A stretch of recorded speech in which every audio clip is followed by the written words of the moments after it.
अरे पुलिस को फोन करो, पुलिस को फोन करो।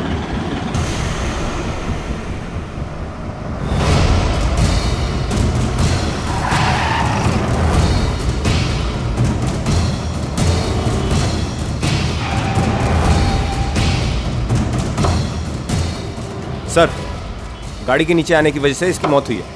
औरत की उम्र लगभग 30-32 साल की है। क्या लगता है, एक्सीडेंट है या कुछ और? सर, अभी तो कुछ कहा नहीं जा सकता कि एक्सीडेंट है या सुसाइड है, लेकिन जिन जिन लोगों ने देखा है उनका यही कहना है कि एक्सीडेंट ही है। इसके पास कुछ मिला? मोबाइल, पर्स, कुछ भी? मोबाइल तो नहीं मिला सर, लेकिन ये पर्स मिली है, उसमें कुछ पैसे हैं, लेकिन इसे आइडेंटिफाई करने के लिए कुछ भी नहीं मिला। तो 100 पे किसने फोन किया था? सर मैंने किया था। तुम जानते हो इस औरत को? नहीं साहब, मैं भी इसके साथ में रोड क्रॉस करने के लिए खड़ा था। सिग्नल चालू था, सब लोग वेट कर रहे थे। पता नहीं इसको अचानक क्या हो गया। गिर गई या किसने धक्का मारा? वो तो नहीं मालूम साहब, मुझको लगता है जरूर चक्कर आके गिर गई होगी।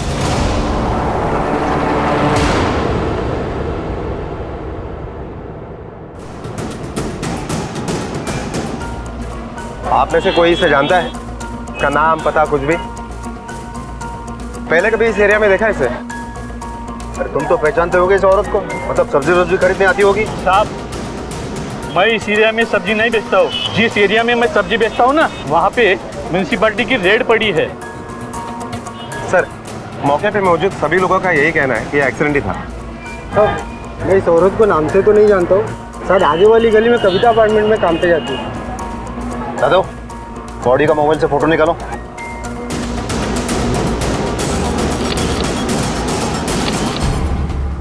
इसे पहचानते हो? हाँ साहब, ये शांति है। इसी बिल्डिंग में चौथे माले पे बनकर साहब के यहाँ काम करती है।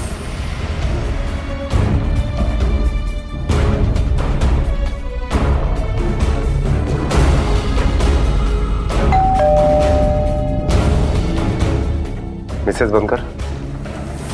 जी कहिए।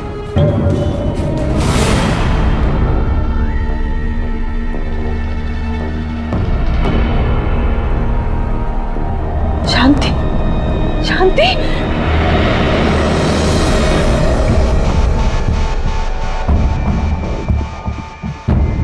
चार साल से वो हमारे घर में काम करती थी साहब, पर हमने उसे कभी काम वाली बाई नहीं समझा, घर के मेंबर की तरह रखा। अपना घर समझ के काम करती थी, बहुत ईमानदार और मेहनती भी थी। आपने कभी सुना कि उसका किसी के साथ झगड़ा या किसी के साथ कोई दुश्मनी? नहीं सर, मतलब कभी कहा नहीं था उसने ऐसा। उसके घर में कौन कौन है? वो कहाँ की रहने वाली थी? जलगांव की रहने वाली थी, और उसके घर में उसकी बूढ़ी माँ के अलावा और कोई नहीं है। यादव, उसके घर के डिटेल्स ले लो और उसके घर पे इन्फॉर्म करो। ओके सर, आइए।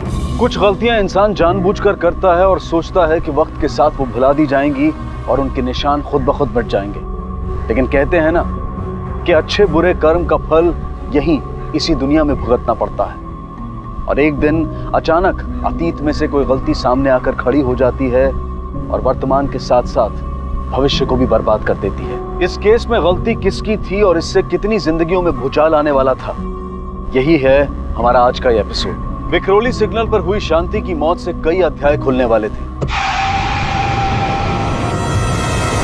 देखने में तो ये एक्सीडेंट का केस लग रहा था और चश्मदीद भी यही कह रहे थे, लेकिन आगे चलकर यह केस परत दर परत कई राज खोलने वाला था।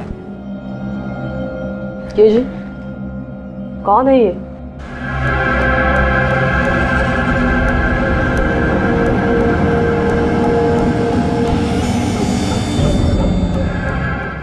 कहाँ से उठा के लाए उसे? अरे अनाथ है बेचारी, तो अपना भाजी वाला है ना रामदारी, वो जानता है इसको। बोल रहा था अच्छी ईमानदार लड़की है, मेहनती है, घर का सब काम भी जानती है।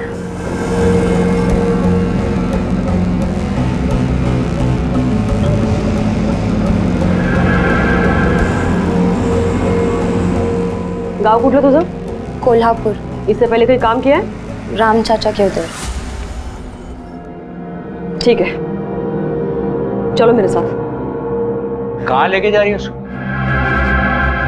2 मिनट शांत बैठे क्या? अरे जवान लड़की को घर में काम पे रखना है ना, कुछ बातें जानना बहुत जरूरी है। अरे बहन जी, बहुत अच्छी लड़की है, किस्मत की मारी है बेचारी। अब इसकी माँ थी, लेकिन 2 महीना पहले वो भी गुजर गई। अब उसका हाल चाल लेने वाला कोई है नहीं। इसलिए सोचा आपकी यहाँ लग जाए तो। नहीं, अगर इतनी अच्छी है और मेहनती है तो तुम क्यों निकाल रहे हो काम से? नहीं नहीं, निकाल नहीं रहे हैं एम साहब, जवान बच्ची है, यहाँ रास्ते पर ठेले पर भाजी तरकारी बेचेगी, कल कोनो ऊंच नीच हो गया तो खामखा बदनामी होगी। इसलिए सोचे कि आपको तो काम वाली की जरूरत है और इसको भी घर में रहने मिल जाएगा इज्जत से। घर पे रखूंगी लेकिन काम के वक्त 24 घंटे के लिए मैं भी किसी लड़की की जिम्मेदारी नहीं उठाना चाहती। 7 बजे आएगी, 6 बजे तक काम करेगी, रात के खाने की तैयारी करके उसको मैं रात को तुम्हारे यहाँ भेज दूंगी और दिन का 100 रुपए दूंगी। अगर मंजूर है तो बोलो। हाँ हाँ बिल्कुल मंजूर है, मंजूर है। ए बेटा, एक काम करना, वहाँ से काम खत्म करके सीधे यहाँ ठेले पे आ जाना है, अब फिर हम लोग दोनों साथ में ही घर चलेंगे, हैं? ठीक है मैम साहब। ठीक है, चल गए।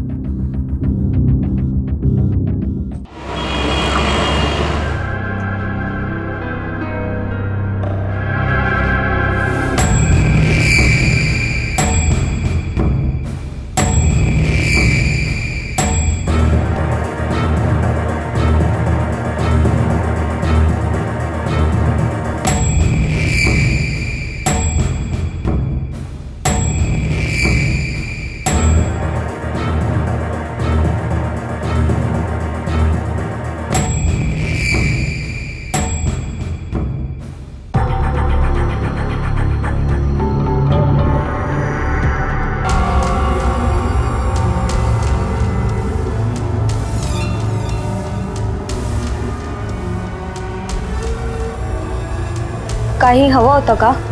नाही, मला काय नको। तुझे कुछ चाहिए क्या? कुछ चाहिए तो बोल मेरे को, हाँ? शर्माना मत।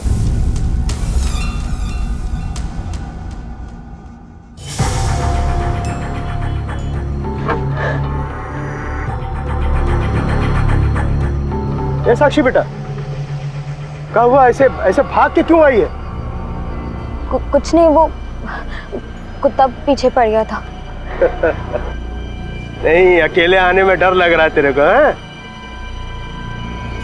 साक्षी बेटा, बेटा कोई प्रॉब्लम है तो हमको बोलो।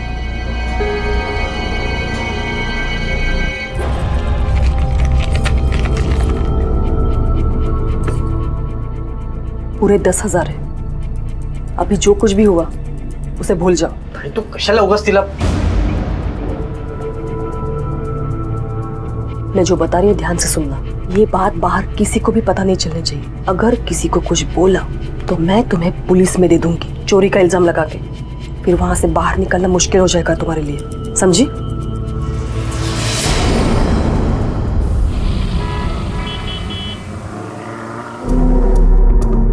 डिस्टर्ब नहीं करने का, चल जा। पूरे 10,000 है।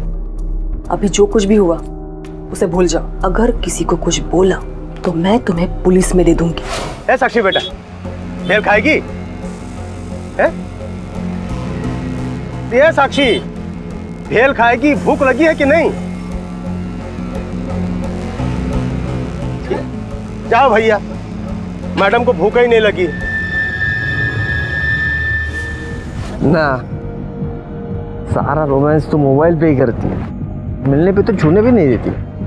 हाँ, चल मैं क्या बोलता हूँ, गोवा जाएंगे ना, न्यू ईयर भी आ रहा है, मजा आएगा। जान है रे मेरी।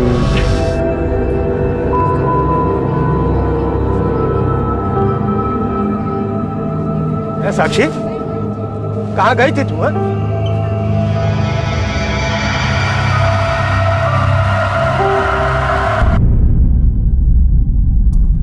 नेमकं आठवून सांगा काय झालं होतं?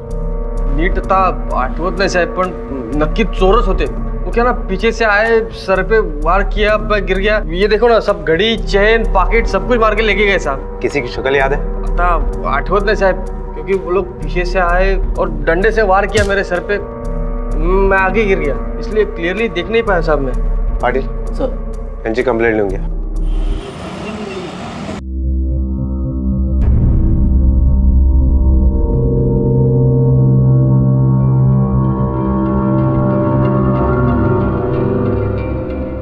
मामा, पुलिस स्टेशन में आपने कहा था कि आपका वॉलेट चोरी हो गया है, पर ये तो यहाँ पड़ा था।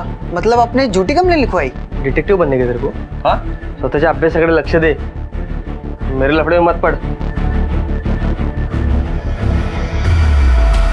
सर एक सुजीत साळुंके नाम का आदमी है जिसके सर पर किसी ने रॉड मारा और उसकी सोने की चेन और पर्स लेकर भाग गया. सर ये सुजीत उसी फैमिली का है. इसकी मेड का कुछ ही दिनों पहले रोड एक्सीडेंट हुआ था. अजीब बात है, एक ही घर में 2 हफ्ते के अंदर उस घर की मेड का रोड एक्सीडेंट होता है और दूसरे पर रॉड से हमला. ये इत्तेफाक तो नहीं लगता है. इनमें से कोई कुछ बोला है क्या? नहीं सर, सभी लोगों का यही कहना है कि ना ही किसी ने उसे मारा है और ना ही कोई चोरी की. यादव, ये हो सकता है कि कोई बाहर का गैंग हमारे एरिया में काम कर रहा हो, या फिर वो सुजीत हमसे झूठ बोल रहा हो. ये सुजीत की हिस्ट्री निकालो, पता करो कैसा आदमी है. Okay sir.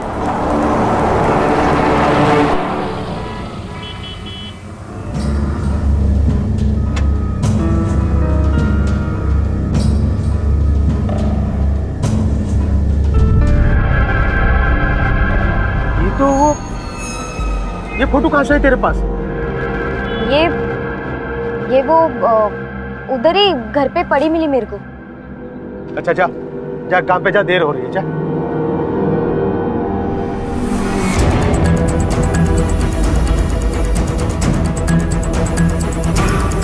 सर ये बनकर साहब के यहाँ नई काम वाली है.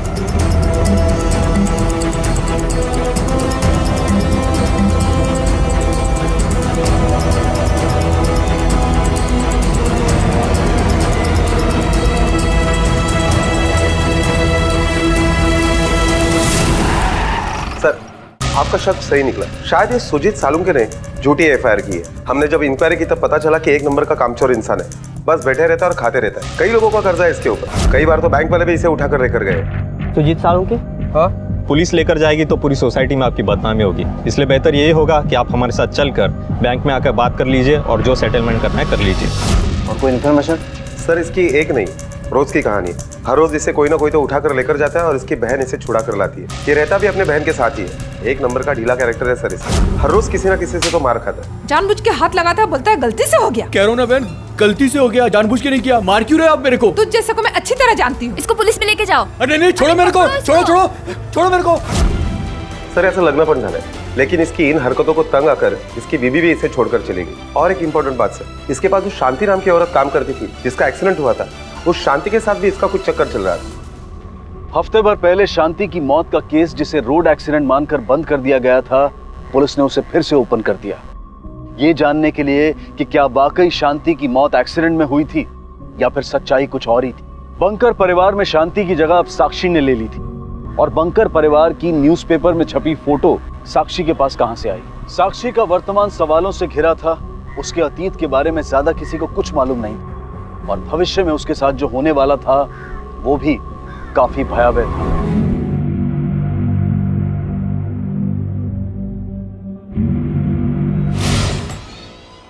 साले, तेरे यार से तूने मेरे को पिटवाया ना.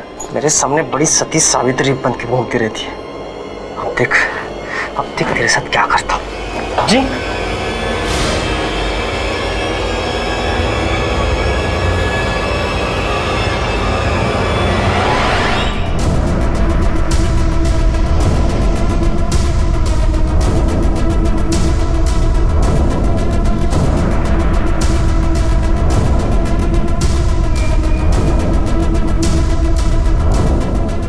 ये साक्षी कौन है?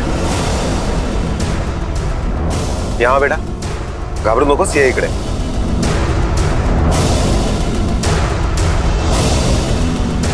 डरो मत, हमें तुमसे कुछ पूछताछ करनी है. तुम अरुण बनकर के घर पर काम करती हो ना? तुम जब से वहां पर काम कर रही हो, ये सुजीत साळुंके ने तुम्हारे साथ कोई गलत बात की है?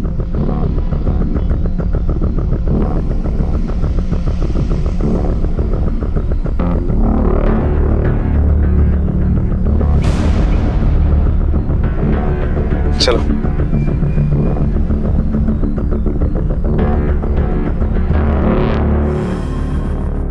पता नहीं उस लड़की ने पुलिस से क्या बात कही होगी. उस लड़की ने अगर उनको सब सच बोल दिया तो? उसने पुलिस को कुछ भी बताया होता तो पुलिस तुम्हारे दरवाजे पर आ जाती. तुम टेंशन मत लो. अरे क्या टेंशन मत लो? मुझे टेंशन नहीं, मुझे गुस्सा आ रहा है, वो भी उस लड़की पे नहीं आप पे। अरे जिच्या बद्दल काय माहिती नाही, काय तिला माझ्या घरात आणून बसवले तुम्ही। वो लड़की जब से इस घर में आई है ना, मुझे डर सा लगा रहता है, और ये सब आपकी वजह से हो रहा है। अरे क्या जरूरत थी उसको पुलिस के साथ बात करने की? अजीब बात कर रही हो तुम। अरे पुलिस वाले अगर उस लड़की को कहेंगे कि मुझे तुझसे बात करनी है तो क्या बोलेगी? मना कर देगी, मुझे नहीं करना है। तुम टेंशन क्यों ले रही हो तुम? अरे क्या टेंशन मत लो, टेंशन मत लो। अरे दिमाग दिया है ना, थोड़ा सोचो, उसने अगर पुलिस को सब सच सच बोल दिया ना तो हमारी कितनी बदनामी होगी। तुम शांत हो जाओ, देखो मैं 1 महीने का बस आप कुछ मत करो, जो कुछ करना है ना मैं करती हूँ। हाँ चुप बैठा, कटी कटकट डोक्याला करून ठेवले माझ्या नुसतं या घरात। सर, बनकर फैमिली के नई मेड के मुताबिक वहाँ कोई प्रॉब्लम नहीं है, सब कुछ अच्छा है। हो सकता है नहीं है, इसलिए उसका प्रॉब्लम से सामना ना हुआ। यादव, हमने शांति के केस में एक ज़रूरी लिंक मिस किया है। आजकल तो हर एक के पास मोबाइल रहता है, लेकिन शांति के एक्सीडेंट स्पॉट पे हमें सिर्फ उसकी पर्स मिली है। लेकिन कोई बात नहीं, ये सुजीत है, उसका मोबाइल लोकेशन और कॉल रिकॉर्ड्स दोनों निकलवाओ। अगर उसका और शांति का अफेयर था तो दोनों की बात भी ज़रूर होती होगी। और हाँ, ये चेक करो, शांति के एक्सीडेंट के वक्त सुजीत के मोबाइल की लोकेशन क्या थी। अगर लोकेशन मैच की तो इसका मतलब ये एक्सीडेंट नहीं था। और शांति की मौत के 2 महीने पहले तक के हर मैसेज के डिटेल्स निकालो। Okay sir.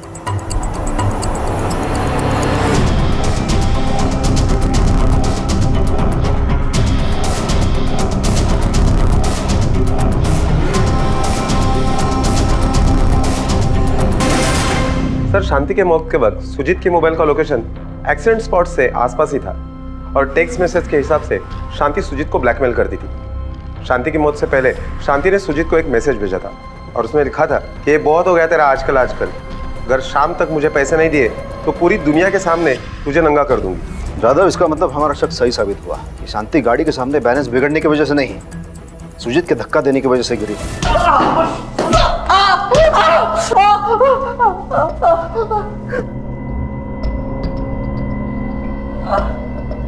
बोल, शांति को क्यों मारा?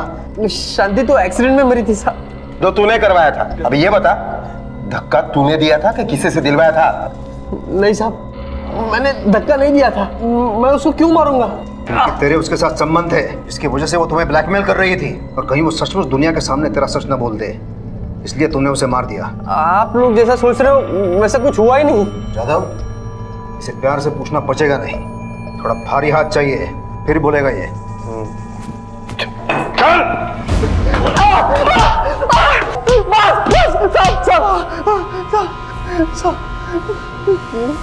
मैं नहीं मारा उसको साहब।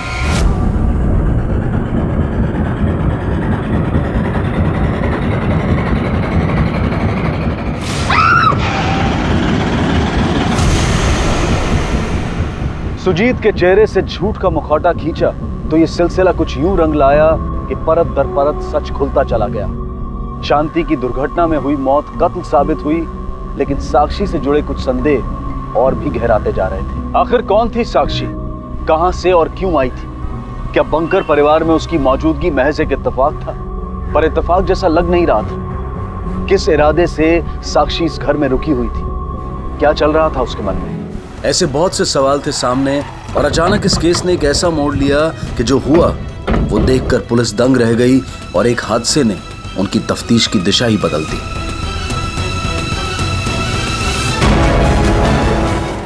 अजय हटो।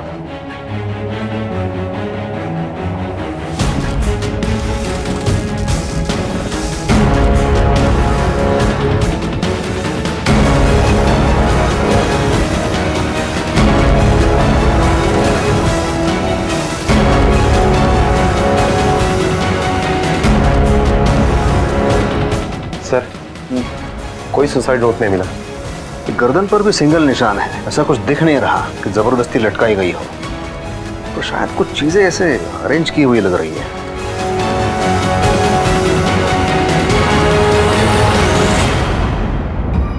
आपके घर में जब भैया हादसा हुआ तब आप लोग कहाँ थे? रोहन कॉलेज में था, मैं ऑफिस में था, और सुमन बाजार गई थी। हम तीनों एक साथ वापस आए, देखा तो साक्षी पंखे से लटक रही थी। ये दरवाजा आपने आकर खोला या पहले से खुला हुआ था?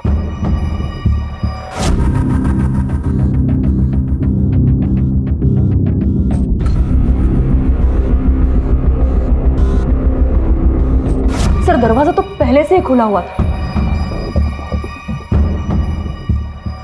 सर, पोस्टमार्टम रिपोर्ट के मुताबिक सुसाइड के 2 दिन पहले साक्षी के साथ किसी ने तो जबरदस्ती शारीरिक संबंध बनाने की कोशिश की। अब रेप, कहीं इस रेप की वजह से तो उसने आत्महत्या नहीं की? तूने ही साक्षी का रेप किया था ना? सच बोल। सच बोल रहा हूँ साहब। अगर झूठ बोलना होता तो मर्डर के लिए भी बोलता ना। तू सच नहीं बोलेगा। जादव, इकड़े आ।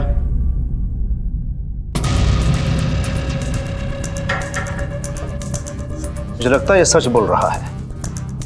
कत्ल कबूल कर लिया है तो फिर रेप के लिए झूठ क्यों बोलेगा? अब हमारे पास 2 लोग बचे हैं जो ये काम कर सकते हैं, अशोक बनकर और उसका बेटा रोहन। क्या? सर मतलब आपका कहना है कि ये गंदा का मिसेस बनकर, प्लीज इंक्वायरी में दखल मत दीजिए। सर हम बहुत शरीफ लोग हैं। मिसेस बनकर, हमने अपने करियर में काफी शरीफ लोग देखे हैं। खैर फिलहाल आप ये बताइए, जो लड़की आपके घर में 24 घंटे रहती है, के साथ आपका पति और बेटा नहीं, और कौन ये काम कर सकता है? सर वो 24 घंटे यहाँ नहीं रहती थी सर। वो सुबह 9 बजे आती थी और 6 बजे निकल जाती थी। सर यहाँ पे नीचे जो मार्केट लगता है ना सर, वहाँ पे रामधारी करके एक सब्जी वाला है, उसके साथ वो रहती थी।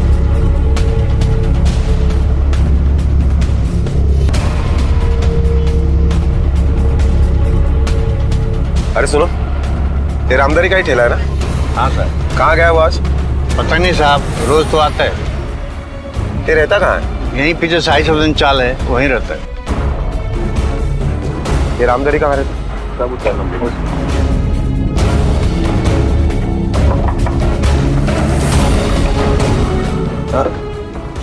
रामधारी जी साक्षी हमारा बेटी जैसी थी, हम उसके साथ में ऐसा काय करूंगा? हमको तो पता ही नहीं है सब कौन उसके साथ में जबरदस्ती किया। और वो सुजीत है ना, वो कर सकता है सर। एक बार साक्षी पे हाथ डाल चुका है, बहुत गंदा नजर है उसका।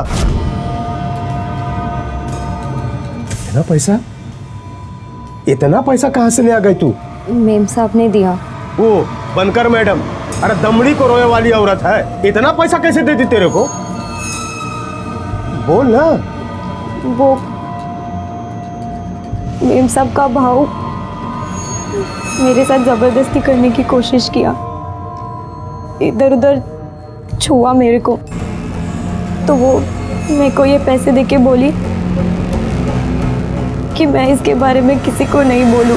सुमन मैम साहब ने साक्षी को 10,000 रुपए दिए थे अपना मुंह बंद करने के लिए। साहब हम इसके लिए चुप बैठे थे, हैं? अगर शोर मचाएंगे तो लड़की की बदनामी होगी। साक्षी तेरी क्या लगती थी? कैसे जानता था उसे? हमली तो कुछ नहीं लगती थी साहब। वो 6 साल पहले अपने परिवार के साथ में उसके गांव में बस गए थे, वहीं जान पहचान हुई थी। फिर हमारा बीवी गुजर गया तो बम्बई चले आए, बहुत परेशान थी। बता रही थी कि उसकी माँ गुजर गई है, कोई नहीं है उसका दुनिया में देखने वाला, और इसलिए तो उसका माँ बाप बन गया। अब क्या करेगा, हमको उस पर दया आ गई। अकेली थी, अनाथ थी, उसका कोई था नहीं, तो हम अपने पास रख लिए। बोली काम करना है तो काम पे भी लगा दी उसको। अरे सब कुछ सही चल रहा था। हम तो कभी सपने में भी नहीं सोचे थे कि लड़की पंखे से लटक कर अपनी जान दे देगी।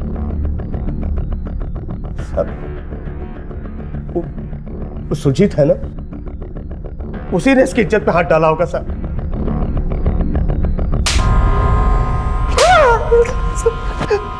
तूने हमसे ये बात क्यों छुपाई कि तूने साक्षी के साथ जबरदस्ती करने की कोशिश की? बदनामी के डर से सर। अगर ये बात लोगों को बाहर पता चलती तो क्या मुंह लेके बाहर निकलते हम। और क्या क्या छुपाया है हमसे? सब मैंने कुछ छुपाया नहीं साहब। ये बात भी इसीलिए छुपाई कि आप मुझ पे डाउट करोगे।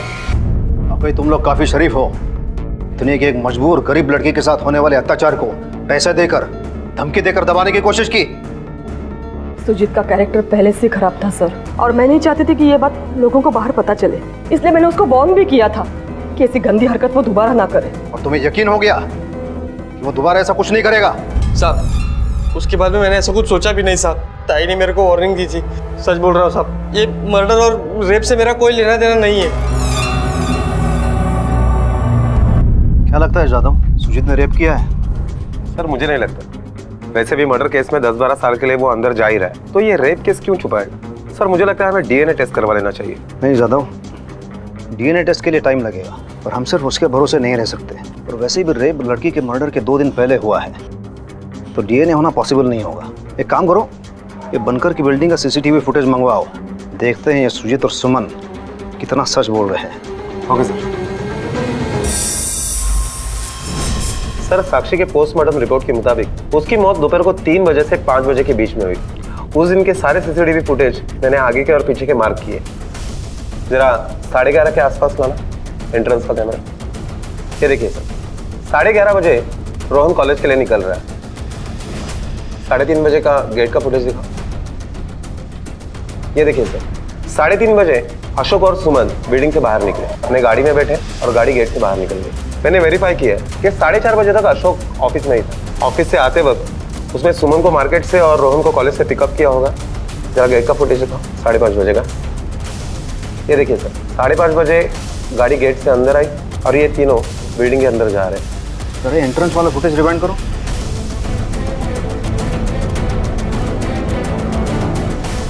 प्ले करो। पॉज। गेट वाला कैमरा, ऑफिस एंट्रेंस वाला कैमरा थोड़ा रिवाइंड करके दिखा। पॉज। यादव, ये देखो, ये लड़की 4:25 पे अंदर गई है, 4:35 पे बाहर निकली है और चेहरा भी दुपट्टे से ढका हुआ है। ये कोई पहचान ना ले, इसलिए साक्षी की मौत के साथ इसका कोई कनेक्शन तो नहीं है। यादव, सोसाइटी के रजिस्टर से इसकी डिटेल निकालो। ये रजिस्टर तुझे किस लिए दिया है? बाहर से आने वाले लोगों की एंट्री लेने के लिए ना? तो उस लड़की की एंट्री क्यों नहीं करवाई?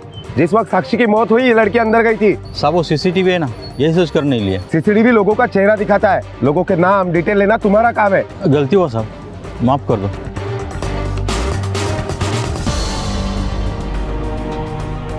ये सीसीटीवी फुटेज में जो लड़की दिख रही है, आप जानते हैं ये लड़की कौन है? नहीं सर, हम में से कोई नहीं जानता इसे।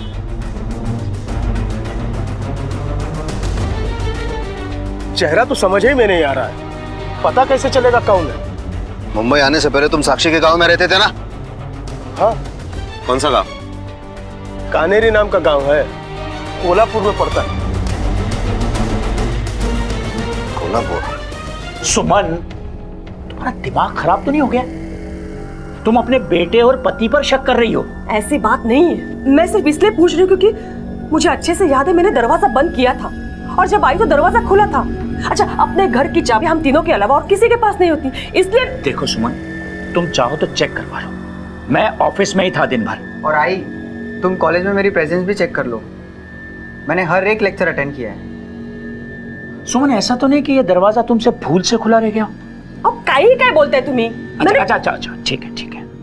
देखो, ऐसी स्थिति में हमें एक दूसरे पर भरोसा करना होगा।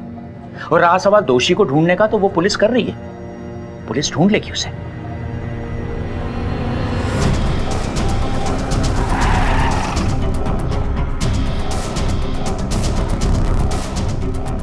आओ ताई, आयता। हाँ बोलो। 2 महीने पहले यहाँ एक साक्षी नाम की लड़की अपने आई के साथ रहती थी। हो, उसका घर कहाँ है? ते पुढे वळण ना, तिथून उजवीकडे जावा।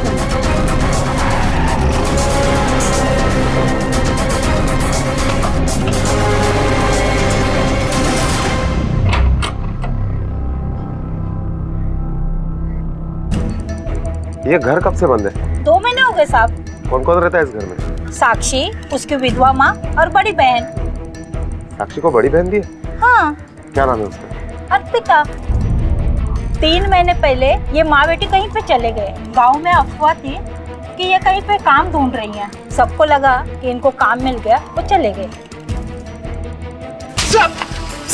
साक्षी अकेली नहीं है, उसकी एक बड़ी बहन भी है जो उसके साथ ही मुंबई आई थी। और ये तुझे पता था? तुमने हमसे झूठ क्यों बोला? सब सच बोल रहे हैं, उसकी बड़ी बहन के बारे में हमको कुछ नहीं पता साहब। मालूम होने की क्या जरूरत है? उसके गांव में रहता था ना, तूने कभी अर्पिता को आते जाते नहीं देखा? सब गांव में हमारा घर बहुत दूर दूर था। साक्षी छोटी थी तो बच्चों के साथ खेलते खेलते हमारे पास आ जाती थी। उसकी बड़ी बहन को कभी देखा नहीं। उसने तुझे अपनी माँ के बारे में बताया था, तो अपनी बहन के बारे में तुझे झूठ क्यों बोलेगी? यही तो हमको नहीं मालूम है साहब कि साक्षी ने हमसे झूठ काहे बोला, अपनी बड़ी बहन के बारे में हमको काहे नहीं बताया। पर हम सच बोल रहे हैं साहब, हमको नहीं मालूम कि उसको कोई बड़ी बहन भी थी।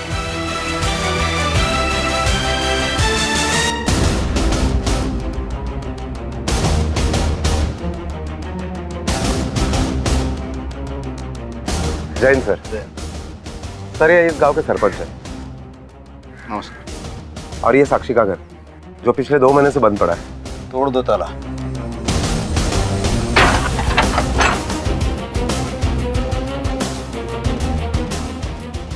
तीनों को फोटो मिलता है कि नहीं? ठीक है।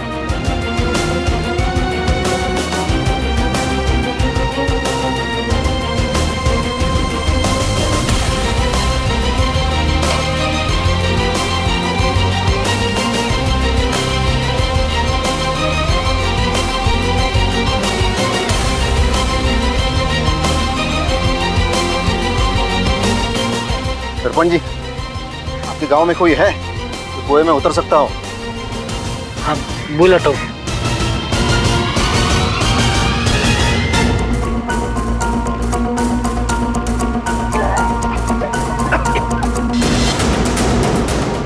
सरपंच जी, क्या लगता है किसकी बॉडी होगी?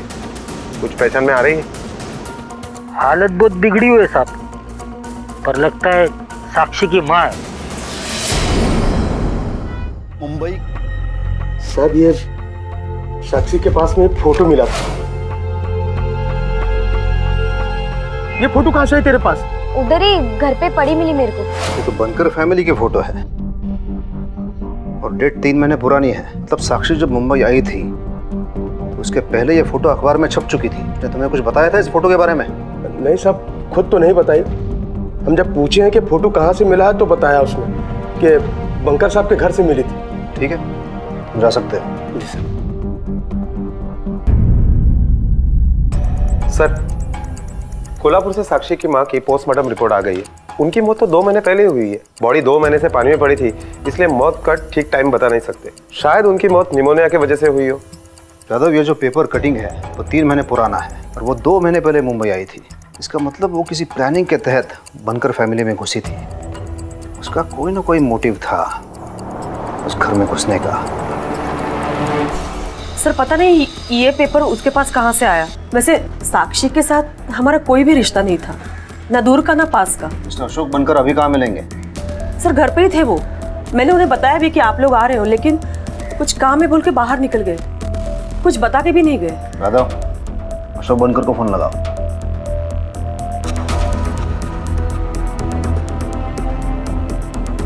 सर, फोन स्विच ऑफ आ रहा है। इस अशोक का इन सारे हादसों के साथ जरूर कुछ ना कुछ वास्ता है। यादव, अशोक के कॉल रिकॉर्ड्स निकलवाओ और उसका एक फोटो कोल्हापुर पुलिस स्टेशन भी भेज दो और उनसे कहो कि पता करो इस अशोक और साक्षी का एक दूसरे के साथ क्या कनेक्शन है। ओके सर, बनकर के बिल्डिंग से जो सीसीटीवी फुटेज मिला है उसमें जो लड़की दिखाई दे रही है, कहीं वो अर्पिता तो नहीं? हम मान भी रहे कि वो अर्पिता है, लेकिन वो अपनी छोटी बहन को क्यों मारेगी? साक्षी सिर्फ मरी नहीं है बल्कि उसके साथ रेप हुआ है। तो वो किसने किया है? मर्डर स्पॉट पर लास्ट अर्पिता थी।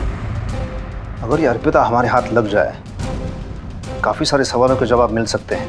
सर, अगर ये किसी के प्लानिंग का हिस्सा है तो शायद अर्पिता के साथ भी अब तक कुछ हुआ होगा।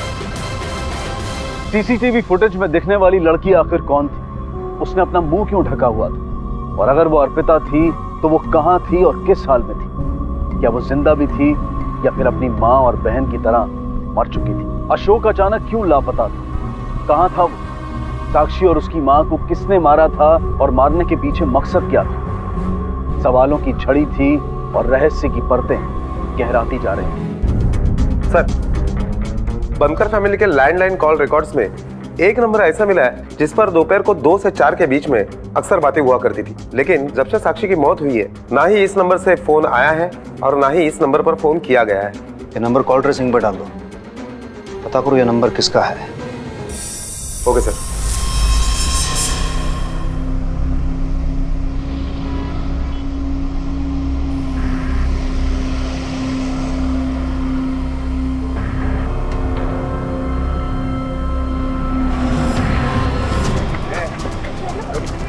हम गए लास्ट में, बैठ गाड़ी में। मैंने क्या किया? चलो।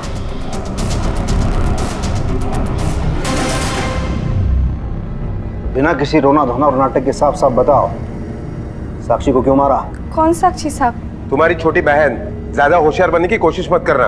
हमारे पास सीसीटीवी फुटेज है, इसमें ये साफ साफ दिख रहा है इस वक्त साक्षी की मौत हो गई, उस वक्त तुम उसी बिल्डिंग में थी। साहब मैं सच बोल रही हूँ, मुझे कुछ नहीं पता। हेलो, क्या? ठीक।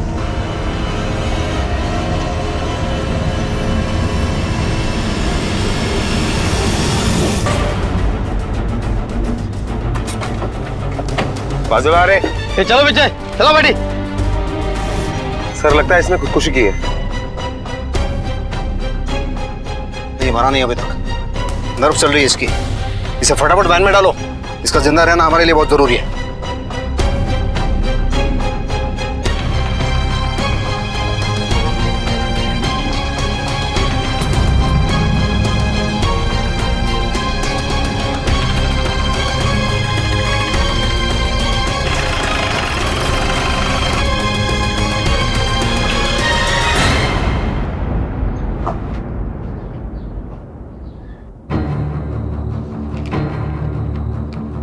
ये लेटर तुम्हारे हाथ से गिरा था, जिसमें लिखा है कि तुमसे कोई बहुत बड़ी गलती हुई है, इसके बाद तुम जिंदा नहीं रहना चाहते।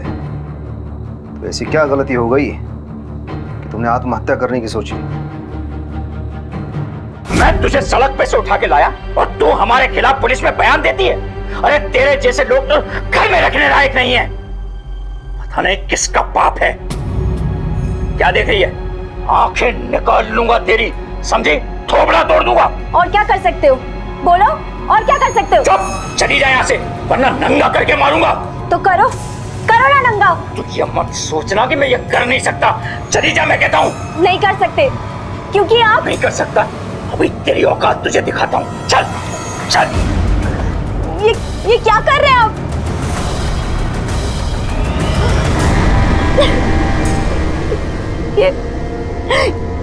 ये क्या कर दिया आपने? इसके बदले में मैं तेरे को ढेर सारे पैसे दूंगा। ले। आपने अपनी बेटी के साथ। बकवास बंद कर। तू मेरी बेटी कैसे हो सकती है? मैं आप ही की बेटी हूँ, और अर्पिता ताई भी। कानेरी गांव कोल्हापुर से आपको ढूंढते ढूंढते यहाँ आए। सोचा मौका मिलते ही आपको बताएंगे कि मैं आपकी मैं आप दोनों की बेटी हूँ। बहुत बड़ी गलती हो गई साहब मुझसे। मैंने अपनी लड़की का क्यों बचा लिया मुझे आप लोगों ने? मुंबई पुलिस ने फोटो भेजा है आपको देखने के लिए। देखो, आप पहचानते हैं इसे? ये कौन है? साहब ये तो अशोक है, साक्षी और अर्पिता का बाप। ये जिंदा है दीदी? मुझे बस इतना पता है कि 10 साल पहले बाबा मुंबई नौकरी ढूंढने आए थे और फिर वो गांव वापस कभी नहीं आए। 2 साल के बाद उनके मौत की खबर आई साहब। आई ने बड़ी मेहनत मजदूरी करके हम दोनों को पाला साहब। जिस दिन मजदूरी नहीं मिलती थी ना साहब, हम भूखे ही सो जाते थे। 2 महीने पहले आई भी निमोनिया से मर गई साहब। आई हमारे पास अंतिम संस्कार के भी पैसे नहीं थे। हमने सोचा हम मुंबई आके नौकरी ढूंढेंगे साहब। पैसे कमा के मुंबई ने मेरी साक्षी को भी मुझसे छीन लिया साहब। मैंने उसे बहुत ढूंढा पर वो कहीं नहीं मिली। और फिर एक दिन मेरे गांव वाला मुझे मिला। उसने मुझे बाबा के घर का पता और उनके घर का नंबर दिया साहब। वो नंबर पे मैंने फोन किया साहब। अर्पिता ताई, तुम बाबा के घर क्या कर रही है? मैं बाबा के घर पे ही हूँ, यहाँ पे काम कर रही हूँ। बाबा को सब सच बताना है ताई। मैंने उससे कहा कि हम सही समय आने पे बाबा को सब सच सच बता देंगे साहब। मुझे समझ नहीं आया साहब, मैं क्या करूँ? अशोक बंकर को अपनी ही बेटी के बलात्कार के लिए और सुजीत सालुंखे को शांति के कत्ल के लिए गिरफ्तार किया गया। दोनों इस वक्त जुडिशियल कस्टडी में हैं।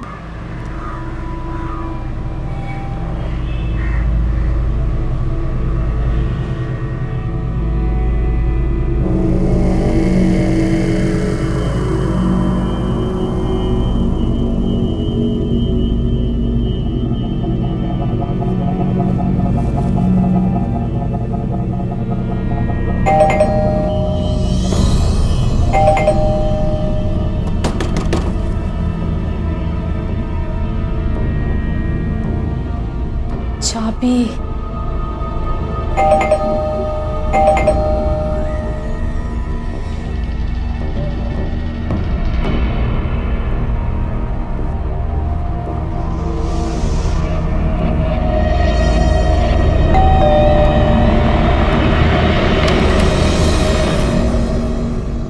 माँ माँ क्या है? हाँ अरे कविता, इतनी सुबह सुबह क्या बात है बच्चा? मम्मी जी या रवीश आपको चाबी देकर गए हैं? नहीं तो, मुझे किसी ने नहीं दी। अरे गए होंगे यहीं कहीं, रवीश को फोन कर दे। आंटी मैंने फोन लगाया उन्हें, फोन स्विच ऑफ जा रहा है। सब ना मंदिर गए होंगे। लेकिन रविश तो दोपहर से पहले उठता ही नहीं है, तो मंदिर कैसे जाएगा? अब तू चल अंदर चल, चाय पी ले, तब तक आ जाएंगे। आजा। नहीं आंटी जी, मुझे पास ही में छोटे मोटे काम है, तब तक मैं वो कर लेती हूँ और जब तक सब आ भी जाएंगे। Thank you. ठीक।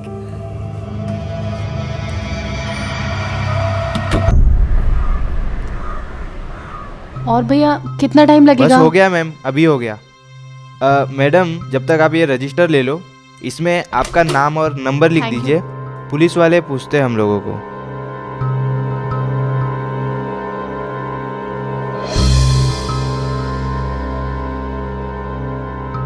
थैंक यू भैया। जी मैम।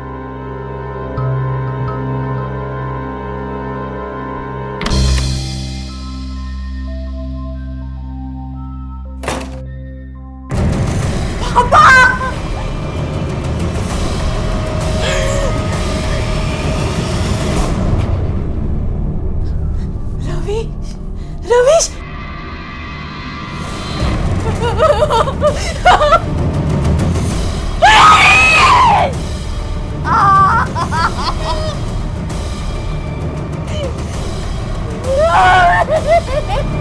एक अंधेरी और शांत रात में मुंबई के चारकोप इलाके में स्थित वृंदावन सोसाइटी के लोग जब अपने अपने घरों में गहरी नींद में सो रहे थे, तब उन्हीं के बीच रहने वाले चाकू से गला रेतकर हत्या कर दी गई। इस परिवार का एक ही सदस्य जीवित बचा था और वो थी इस परिवार की बहू कविता, जो उस रात घर पर नहीं थी जब यह घटना घटी। कविता का उस रात घर पर ना होना ये उसकी किस्मत थी, एक संजोग था, या फिर एक सोची समझी साजिश का हिस्सा।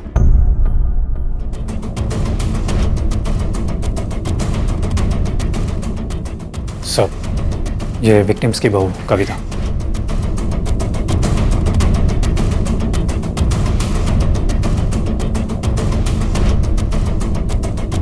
सर, फोर्स एंट्री का कोई साइन नहीं दिखता। मर्डर वेपन भी गायब है। इनके पास की नहीं थी, इसलिए की मेकर को बुलवाकर लॉक खुलवाया था। वैसे सर, अंदर जैसे सामान बिखरा हुआ है, लगता है मामला लूट का है। इनका भी कहना है कि सेफ में कुछ ज्वेलरी और कैश थे जो अब नहीं है।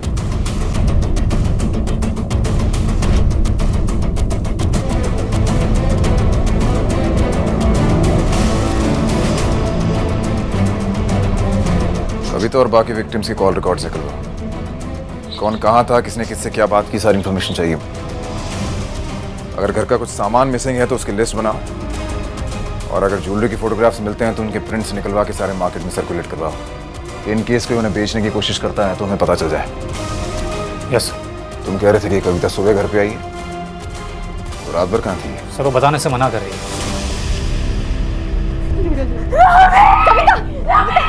अरे कविता, संभाल अपने आप को।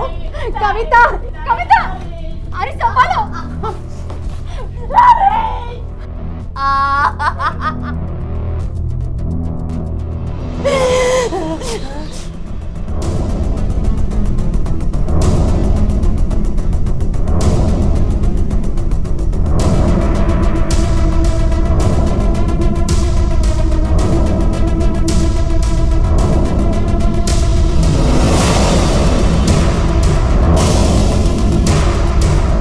देखिए, अगर आप चाहती हैं कि जिन लोगों ने भी आपके परिवार के साथ ये सब किया है उन्हें सजा मिले, तो आपको हमारे साथ कोऑपरेट करना पड़ेगा। कल रात आप घर से कितने बजे निकली थी? 9:30 बजे, डिनर के बाद। ज़्यादा कुछ काम करने की ज़रूरत नहीं पड़ेगी। मम्मी जी, आज मेरे फ्रेंड का संगीत है, तो मैं सुबह आऊंगी। जाओ बेटा। अरे सुन तो, कितनी प्यारी दिख रही है, नजर तो उतार लूं? अरे अब नज़र उतार के क्या होगा मम्मी, मेरी नज़र तो पहले उस पर पड़ चुकी है। तू चुप कर। कुछ भी बोलता रहता है। जा बेटा तू, अपना ख्याल रखना। बाय। सब कुछ रोज की तरह था। आपने बताया कि आज सुबह आप 8:15 पे घर आई।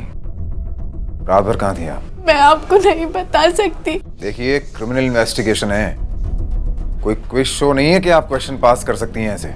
हमने पूछा है इसलिए आपको बताना पड़ेगा कि कल रात आप कहाँ थी। सर मैंने आपसे कहा ना, मैं जानती हूँ, मगर मैं आपको नहीं बता सकती। I am sorry. कविता ने बताया कि उनके घर की चाबी आप लोगों के पास रहती थी। सालों पहले सर। अब कविता और रविश की शादी हो गई तो रविश ने चाबियाँ वापस ली। कविता को जरूरत पड़ती है इसके लिए। कविता ने हमें बताया कि आप रविश से शादी करना चाहती थी। अगर आपको सच जानना है तो सामने वाले आहूजा से पूछिए, मुझसे ज्यादा वो बताएंगे मेरी फैमिली के बारे में। सर, रविश और मैं बचपन से ही बहुत अच्छे दोस्त थे। कविता ने आपको मेरे और रविश के बारे में सब कुछ बताया, पर अपने बारे में नहीं बताया कि वो मसाज पार्लर में काम करती थी। तो आंटी जी को ये बात पसंद नहीं थी। उन्होंने मुझसे एक बार कहा भी था कि उन्हें लगता है कि कविता ने रविश को फंसा के शादी की है। आपको क्या लगता है? मुझे क्या लगेगा, वो तो रात को देर से आती थी और कभी कभी तो नहीं भी आती थी। पर एक बात मैं आपको ज़रूर कहूँगी कि वो जैसी दिखती है वैसी है नहीं। सामने के फ्लैट में इतना कुछ हो गया और आप लोगों को पता ही नहीं चला, किसी ने कुछ देखा नहीं, कुछ सुना नहीं। सुनने में थोड़ी अजीब सी बात जरूर लगती है ना? हमें जल्दी सोने की आदत है। कल रात 10 बजे के करीब में जब सोने गई तो उनके घर से टीवी चलने की आवाज़ आ रही थी। उसके बाद मेरी आँख लग गई और उसके बाद क्या हुआ कुछ पता नहीं चला सर। अनु की माँ ने रात 10 बजे उनके घर से आती टीवी की आवाजें सुनी थी, लेकिन कविता को सुबह टीवी ऑन नहीं मिला। इसका मतलब वो लोग रात 10 बजे तक तो जिंदा थे, यानी जो कुछ भी हुआ रात 10 से सुबह 8:30 बजे के बीच में हुआ है। अनु और उसकी माँ तो जल्दी सो जाते हैं, लेकिन किसी न किसी ने कुछ ना कुछ तो सुना होगा। बाकी लोगों से बात करके देखो। यस। इस सोसाइटी में 4 बिल्डिंग है और तुम वॉचमैन अकेले ही हो? जी साहब, बाहर का आदमी बिल्डिंग में आया भी नहीं, इस बात की मैं गारंटी देता साहब। ये रजिस्टर देखिए। कोई खून करने आएगा तो रजिस्टर में एंट्री करके आएगा। साहब मैं सच कहता हूँ, बाहर का आदमी कोई आया नहीं। रात को गेट पे ताला लगा के मैं पूरी बिल्डिंग में घूमता हूँ। कल रात जब कविता यहाँ से गई थी तो क्या तुमने उसे देखा था? हाँ साहब देखा था। ये कि 9:30 बजे थे, वो तैयार होकर जा रही थी, शायद कोई पार्टी में। सर ये तो एक ना एक दिन होना ही। मतलब ऐसा क्यों कह रहे हैं आप देखिए ना सर, कंपाउंड की वॉल इतनी नीचे है, सीसीटीवी तो रहने दीजिए, 4 बिल्डिंग का सिर्फ एक वॉचमैन है और वो भी पूरा दिन रेडियो सुनते रहता है। और सर इन लोग की भी गलती है, पूरा दिन दरवाजा खुला, बोले तो झगड़े, लोग आ रहे जा रहे, कितना रिस्की एनवायरनमेंट है।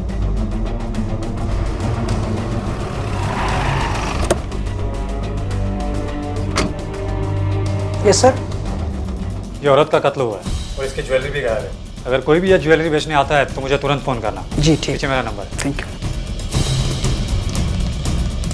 सर। कविता के कॉल रिकॉर्ड्स थोड़ी देर में आ जाएंगे, जिसे पता चल जाएगा कि वो कल रात को कहाँ थी। और कुछ? सर रविश पिछले 3 महीनों से बेरोजगार था। उसके पहले सेकंड हैंड कार के शोरूम में एज ए सेल्समैन काम करता था। अलग अलग थानों में 2 एनसीज भी दर्ज हुई थी उसके नाम पर, एक मारपीट की और दूसरे प्राइवेट प्रॉपर्टी को नुकसान पहुंचाने की। थोड़ा टेढ़ा किस्म का लड़का था सर। और कविता?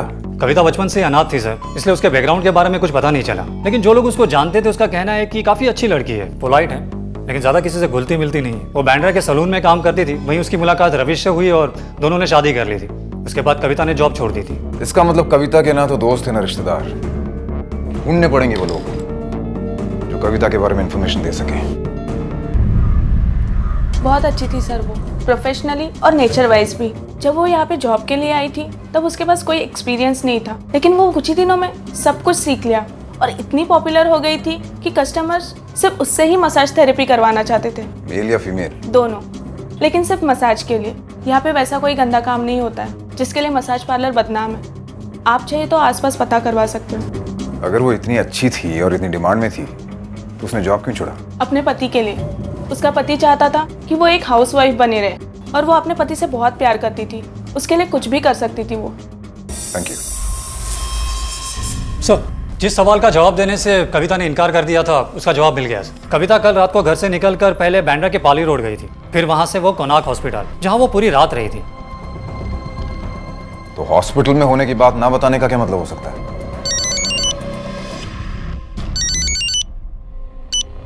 हाँ डॉक्टर साहब बोलिए।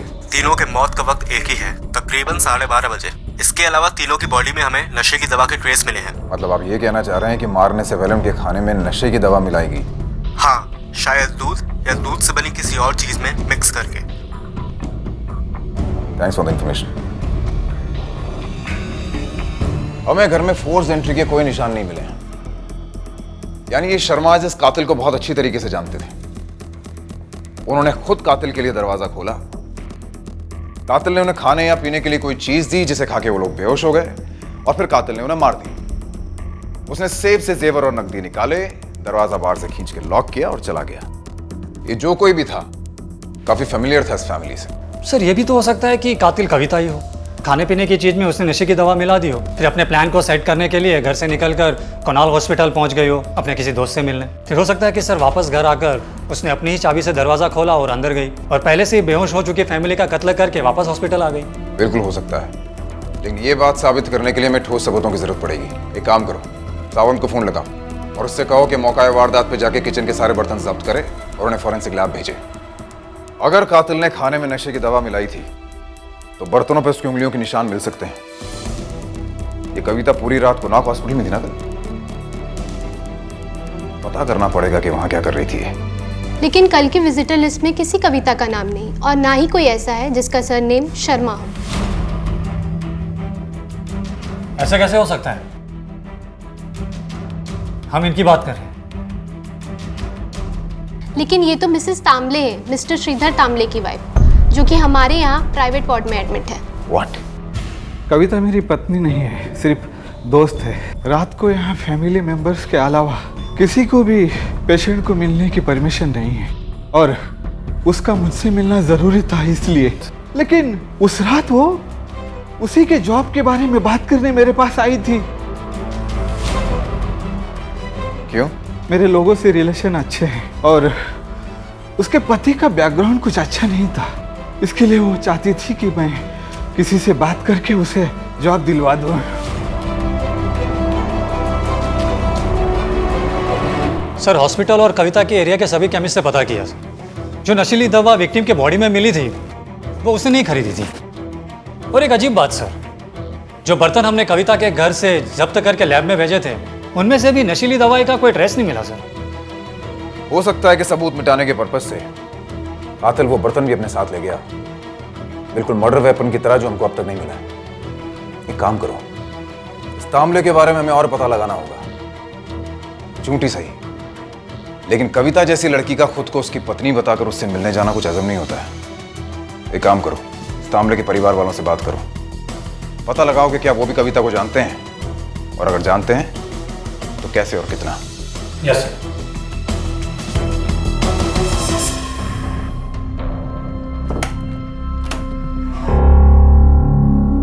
नमस्ते बेटे। नमस्ते गोयल साहब। बेटा आपसे कुछ बात करनी थी। जी आइए ना, बैठिए। जी आइए।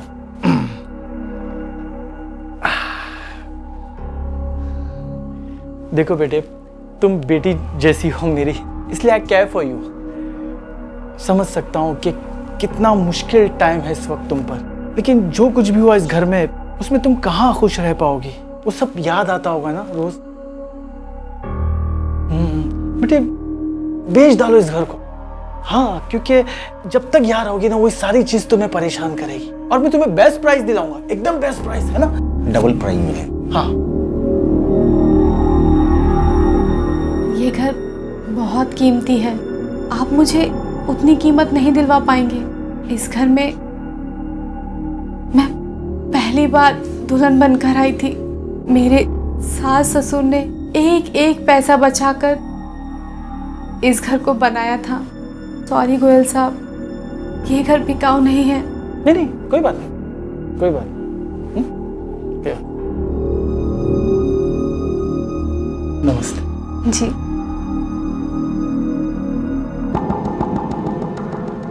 साली धंधे वाली है, भाव तोल तो करेगी ना। मान जाएगी, मान जाएगी, मैं संभाल लूंगा। हो जाएगा, हो जाएगा। सर तामले की फैमिली ने उसके रंगीन मिजाज के चलते काफ़ी पहले से उससे सारे रिश्ते तोड़ लिए हैं। उनका कहना है कि उसके कई औरतों से रिश्ते थे। तामले को हॉस्पिटल में मिलने जाने से पहले कविता इसी बैंड्रा वाले घर में आई थी। वहीं से उसे पता चला कि तामले हॉस्पिटल में है, तो कविता सीधा वहीं से हॉस्पिटल चली गई। ओह, यानी जिन औरतों से तामले के रिश्ते थे उनमें से कविता भी एक हो सकती है। तभी वो हमें नहीं बताना चाह रही थी कि घटना की रात वो कहाँ थी।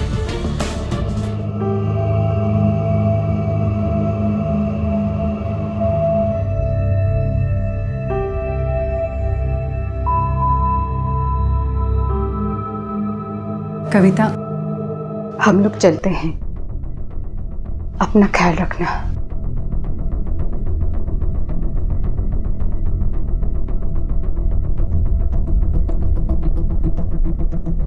सर बिना कोई क्लू या स्ट्रॉन्ग मोटिव के रविश ही बचता है आगे बढ़ने के लिए।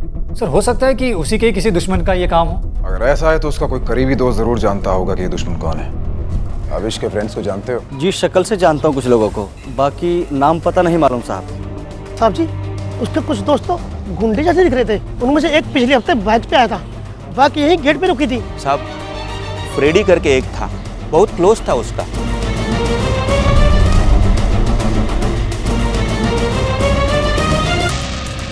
यस सर, रविश और मैं काफ़ी अच्छे फ्रेंड्स थे सर। कॉलेज के टाइम से ही हम काफ़ी क्लोज थे एक दूसरे के सर। पर मुझे अभी यकीन नहीं हो रहा कि रविश मर चुका है। अगर ऐसा था तो अपने बेस्ट फ्रेंड की पत्नी को तसल्ली देने जाने की जरूरत भी महसूस नहीं हुई तुम्हें? सर मेरा भी यही थॉट था स्टार्टिंग में, पर सर मुझे समझ नहीं आ रहा था कि कविता के पास कैसे जाऊं और उसे कैसे कंसोल करूं। क्यों, ऐसा क्या था? अभी तो मिले थे उससे पिछले हफ्ते अकेले। बाकी यही गेट पे रुकी थी, वो शायद रविश का वेट कर रहा था। रविश तो नहीं आया, कविता आई थी, उनके आपस में कुछ बात हुई। बात तो मैंने नहीं सुनी साहब, पर वो दोनों खुश नहीं थे। अकेले? इसका क्या मतलब? सर रविश की तरह कविता भी मेरी अच्छी फ्रेंड है और उसने मुझे खुद कॉल किया था। और सर ऐसा कुछ नहीं है कि मैं उससे छिपके मिला था सर, मैं उसे बिल्डिंग के सामने मिला था। सर वो क्या है कि रविश के बारे में कविता से कुछ बात करनी थी। क्या बात करनी थी? सर रविश अपनी लाइफ में बिल्कुल सीरियस नहीं था और सर वो कोई जॉब भी नहीं कर रहा था। तो सर कविता इन सब बातों को लेकर काफी परेशान रहती थी। तो सर कविता ने मुझसे खुद कहा था कि इन सब बातों को लेकर रविश से मैं एक बार बात करूं। कल रात कहाँ थे तुम? सर कल रात मैं अपने घर पे था। आप चाहे तो मेरी बीवी से पूछ ले। घर पे था ही? हाँ सर।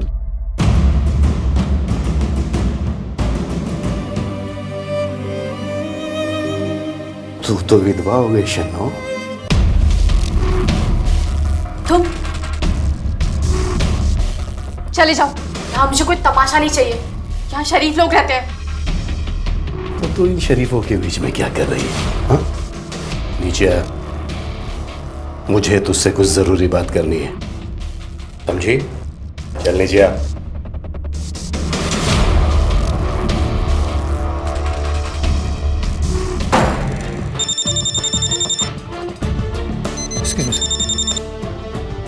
हेलो, क्या?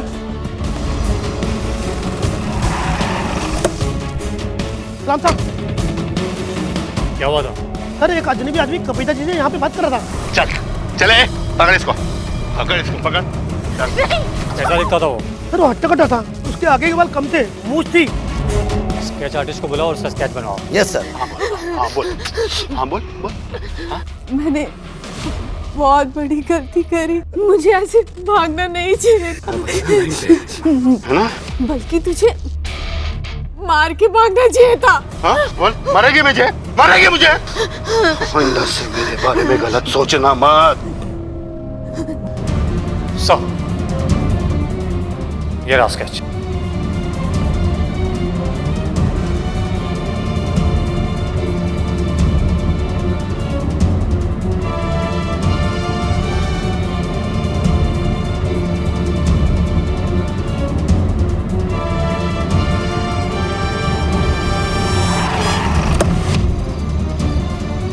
सर खबरियों ने वो अड्डा यहीं के एड्रेस पर बताया था। चारों तरफ नजर रखना, चौकन्ने रहना सब।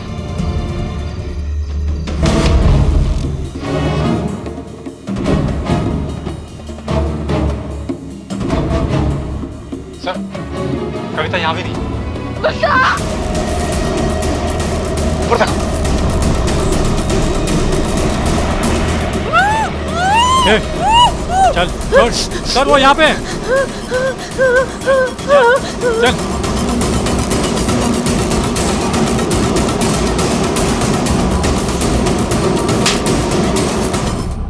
वो आदमी सर, उसे मैं अंकल कहती थी। अनाथ आश्रम से निकलने के बाद उसी के साथ रहती थी।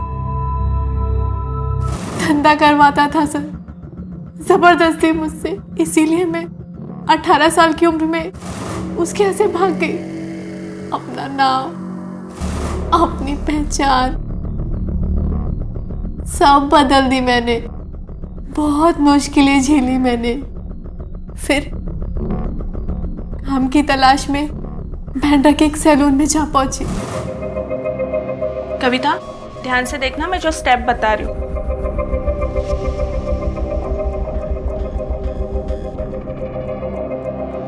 जिंदगी जैसे थोड़ा पटरी पे आ गई हूँ और उसी वक्त रवि से मुलाकात हुई मेरी।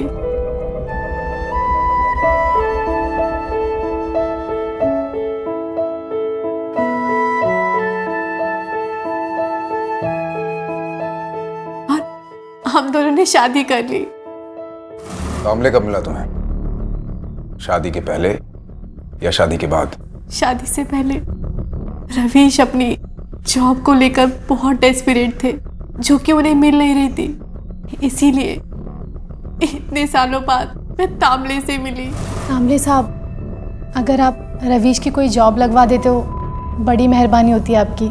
ठीक है, मैं अपने पहचान वाले से बात करूंगा। Thank you so much. आप आराम करिए, मैं इधर ही बैठी हूँ। हाँ, मुझे लगा कि शायद वो रवीश को कोई काम दिला दे। तो इसमें छुपाने वाली कौन सी बात थी? अंकल जिन लोगों को मेरा खिराक बनाकर लाया करते थे, उन्हीं में से एक था तामले। बस इसीलिए मैंने आप लोगों को नहीं बताया। हम सबके जीवन में ऐसी कुछ सच्चाइयां होती हैं जिन्हें हम समाज और अपनों द्वारा अस्वीकार कर दिए जाने के डर से छिपा कर रखते हैं। लेकिन इन हालात में जहां पुलिस उसके अपने परिवार के साथ हुए इतने बड़े हादसे की सच्चाई को सामने लाने के लिए दिन रात एक कर रही थी, वहां उसका खुद से जुड़ी सच्चाई को छिपाना गलत था। फिलहाल पुलिस ने कविता की बात पर यकीन कर लिया, लेकिन क्या कविता वाकई सच बोल रही थी? कविता का यह अपहरण कहीं किसी दूसरी प्लानिंग का हिस्सा तो नहीं था जिसे वो इस अंकल के साथ मिलकर अंजाम देना चाहती थी?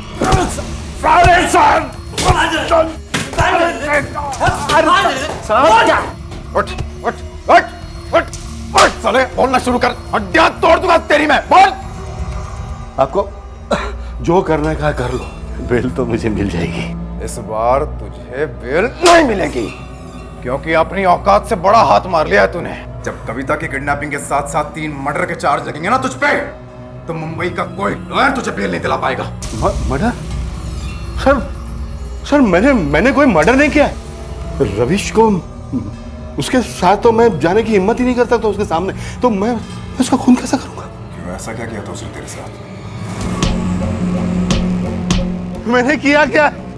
मार क्यों रहे हो तुम लोग? सुन बे, अब तक जो तेरी शन्नो थी ना, अब वो मेरी कविता है। मेरी बीवी। आज के बाद उसकी तरफ आंख उठा के भी देखी ना, तो तुझको यहीं पे फाड़ कर रख दूंगा साले। समझा तू? दिमाग से एकदम एड़ा था साहब वो। फ्रेडी,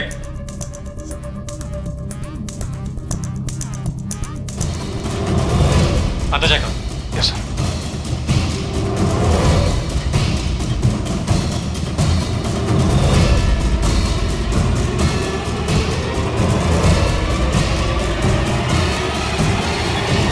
सर, फ्रेडी नहीं है अंदर। तुम एम्बुलेंस को फोन कर। Yes sir. Hello, control room. Smart बनते हैं, स्मार्ट बनते हैं। क्या चक्कर था फ्रेडी? क्या चक्कर था? भाग क्यों रहा था हमसे? भाग क्यों रहा था हमसे? बोल बोल। सर, वो अपन को मार डालेगा, जैसे उसने राविश को मारा था। किसने मारा राविश को? सर, पाटिल, जिसे हमने लूटा था।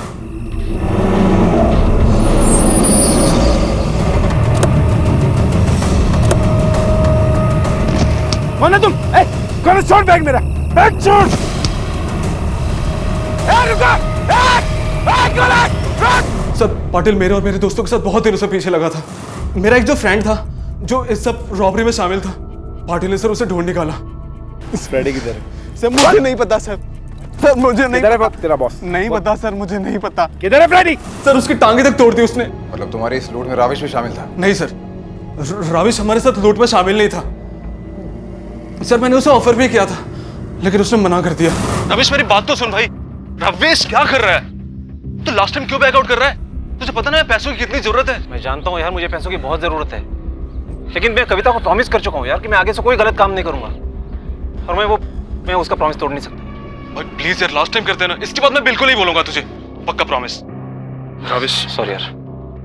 उस दिन कविता ने मुझे मिलने के लिए बुलाया और उसने मुझे वार्निंग दी कि अगर तुम आगे से रविश को किसी गलत काम के लिए बुलाते हो तो इसका अंजाम बहुत बुरा होगा। कसली रॉबरी साहब, मेरे साथ कोई रॉबरी नहीं हुई और ना ही मैंने कोई कंप्लेन किया। चलिए अपने वकील को तो आप लेके आए गए हैं, ऐसा करते हैं आपके अकाउंटेंट को हम बुला लेते हैं, अकाउंट स्टेटमेंट के साथ पता चल जाएगा कि उस दिन की सेल का पैसा बैंक में जमा हुआ था या नहीं। अदालत में यह भी जवाब देना पड़ेगा आपको कि फ्रेडी के जिस दोस्त की टांग आपने तोड़ी, क्यों तोड़ी। फ्रेडी ने अपने दोस्तों के साथ मिलकर मेरा पैसा लूटा था साहब, लेकिन जब तक मैं उस तक पहुंचता वो गायब हो गया। रविश के माँ बाप को क्यों मारा? रविश? ये रविश कौन है? कौन रविश? अच्छा, कौन रविश? समझाओ अपने क्लाइंट को। ट्रिपल मर्डर का चार्ज है इस पे। रविश फ्रेडी का बेस्ट फ्रेंड था, इससे पहले फ्रेडी के साथ हर मामले में इन्वॉल्व रहा करता था, लेकिन इस मामले में उसका कोई हाथ नहीं था। मगर तुझे लगा कि फ्रेडी और बाकी के लोगों की तरह तेरे साथ हुई लूट में रविश भी शामिल था। ये बिल्कुल गलत है साहब, मैं तो रविश को जानता तक नहीं। हाँ, मैंने उसके दोस्त को मारा था, मैं फ्रेडी को ढूंढ भी रहा था, सिर्फ अपना पैसा वापस पाने के लिए। अभी उनका खून करके मेरे को क्या मिलता साहब? मैं सच बोल रहा हूँ, मैंने जब उस लड़के को मारा तो उसने सिर्फ मुझसे 2 नाम लिए, एक गौरांग और दूसरा फ्रेडी। रविश का तो उसने नाम भी नहीं लिया साहब।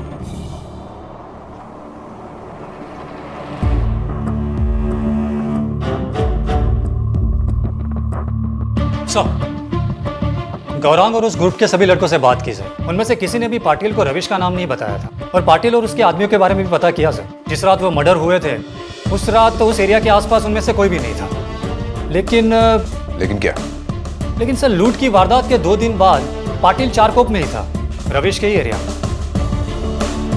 रविश को नहीं जानता कहा तूने? तो लूट के 2 दिन बाद उसके एरिया में क्या कर रहा था तू? रविश का एरिया? कौन सा एरिया साहब? 15 नवंबर चारकोप में था तू। हमारे पास सबूत भी हैं और गवाह भी। याद आया? चल बता, क्या कर रहा था? साहब 15 तारीख को गया था मैं चारकोप में, लेकिन रविश वहाँ रहता है ये मुझे नहीं पता था। मैं तो उसको जानता भी नहीं हूँ रविश को। साहब मेरा भाई डेवलपर है, उसने एक बिजनेस मीटिंग अरेंज की थी, उसी के लिए मैं गया था। फिर बात जमी नहीं तो मैं वापस आ गया। अच्छा, और किसके साथ हो रही थी तेरी ये बिजनेस डील? वो गोयल या गोयल करके कोई आदमी था सर, जो वो सेक्रेटरी था एक बिल्डिंग का। उसका कहना था कि उसके पास बिल्डिंग के सारे फ्लैट हैं और वो सस्ते दामों पे हमें दिलवा देगा, फिर हम वो बिल्डिंग तोड़कर वहाँ पर टावर बना सकते हैं। इसके लिए मोटी रकम भी मांग रहा था। पहले तो हम तैयार हो गए थे, फिर हमने उससे पेपर मांगे तो उसके पास फ्लैट के कोई पेपर नहीं थे सर। तो फिर हमने बोला कि मीटिंग बाद में करेंगे, कि ज़्यादा मुझे कुछ नहीं पता।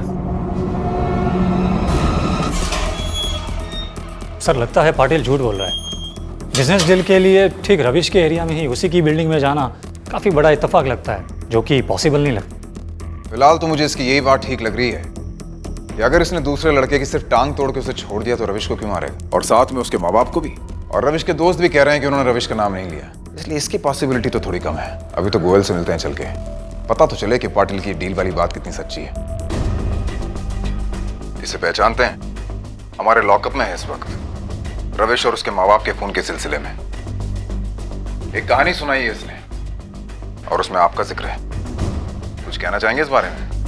सर इसने आपको क्या बताया वो तो मुझे पता नहीं, खाली बात हुई थी सर, ऐसा कुछ सीरियस नहीं। तो कविता और बाकी के 2 लोगों को फ्लैट्स बेचने की सलाह क्या धर्म का काम करने के लिए दी थी आपने? नमस्ते बेटे। नमस्ते गोयल साहब। यहाँ की सोसाइटी की मीटिंग में भी आपने सब लोगों से यही कहा ना कि क्योंकि इस बिल्डिंग में मर्डर्स हो चुके हैं इसलिए यहाँ के फ्लैट्स की कीमतों पे असर पड़ेगा और आप वो फ्लैट ज्यादा कीमत में बिकवा सकते हैं। तो जाहिर सी बात है ना, इस मर्डर का फायदा उठाने की फिराक में आप कहीं ऐसा तो नहीं कि पार्टी के साथ मिलकर आपने मर्डर्स करवाए?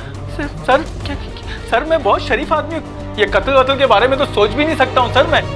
सर आपको कोई गलतफहमी हुई है सर? कुछ 1 महीने पहले रविश को जान से मारने की धमकी दी थी तुमने मिस्टर शरीफ गोयल। सर वो तो गुस्से से सर, गुस्से में निकल गया था सर, जबकि मेरी कोई गलती भी नहीं थी सर। वो राविश के साथ झगड़ा हुआ था सर, वो गलती राविश की थी, मैं तो चुपचाप जा रहा था सर। ए हीरो, ये सोसाइटी है क्या? दारू पी के गिलास फेंक रहा है? चल जा, अभी नाटक मत कर अंकल, जा अभी हो गया बस। ए तेरी एक गुंडागिर्दी यहाँ नहीं चलेगी, समझा क्या? क्या अंकल तुझे प्यार से बोला ना भाई, बोला ना, प्यार से बोला ना, समझ में नहीं आया, दूसरे ढंग से समझाऊं? गुंडागिर्दी करने का है क्या? रविश क्या हो रहा है? कुछ नहीं पापा, आया बस। अभी पापा है तो छोड़ रहा हूँ बेटा, नहीं तो यही निपटा देता तुझे, समझा? ऐसी तेरी गुंडागर्दी चली ना तो कोई एक दिन तेरा ही निपटारा करके चला जाएगा। हाँ अच्छा कर लेना बेटा, चल आजा। धमकी नहीं दिया था सर, उसे समझाया था। और सर गुस्से में अगर मुंह से कुछ निकल जाए तो सही में थोड़ी किसी को कोई मार देता है सर। जिस रात कत्ल हुआ उस रात 9:30 से सुबह 8:30 के बीच कहाँ थे? हाँ सर, मैं अपने घर पे ही था सर। मैं वीडियो कॉलिंग पर अपने बेटे से बात कर रहा था 4 बजे तक का।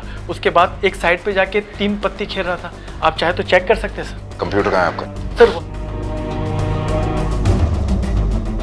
सर वो पाटिल उसके भाई के साथ जो मैं बात कर रहा था वो रीडेवलपमेंट की कर रहा था सर। और आप तो अभी आए, देखिए ना बिल्डिंग की हालत क्या है सर। अगर इस कत्ल के पीछे किसी का हाथ हो सकता है तो वो है कविता, रविश की पत्नी। क्यों? क्योंकि कविता ने आपको फ्लैट बेचने से मना कर दिया इसलिए? अरे नहीं सर, मैंने अपनी आंखों से देखा है कविता को रविश को ब्लैकमेल करते हुए। जी हाँ, मैं प्रेग्नेंट हूँ। तुम्हारे सास ससुर को पता था इस बारे में? जिस दिन ये सब हुआ उसी दिन हमने सबको बताया था। और सर ये बात जानकर सब बहुत खुश भी हुए थे। तुम भी? जी? मैंने पूछा तुम भी? ये कैसा सवाल है? मैं माँ बनने जा रही थी तो मुझसे ज्यादा और कौन खुश हो सकता था? लेकिन हमें पता चला कि तुम्हें बच्चा नहीं चाहती थी। रविश को धमकियां दे रही थी कि तुम इसे अबॉर्ट करवा दोगी। सर अगर इस कत्ल के पीछे किसी का हाथ हो सकता है तो वो है कविता, रविश की पत्नी। कविता क्या है ये सब? कविता हम लोग बात कर सकते हैं इस बारे में, ये सब क्या है? बस रविश, हम इस बारे में और बात नहीं करेंगे। या तो तुम्हें मेरी बात माननी होगी वरना मैं हमारे बच्चे को गिरा दूंगी, समझे तुम?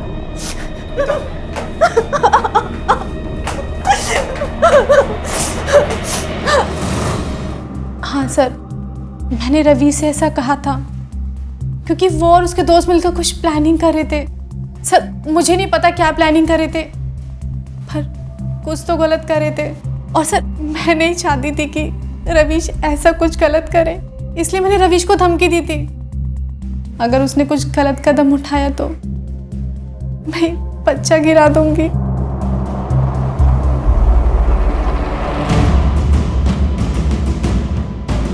मुझे ये बेचना है, इसका कितना मिलेगा? चेक करते हैं।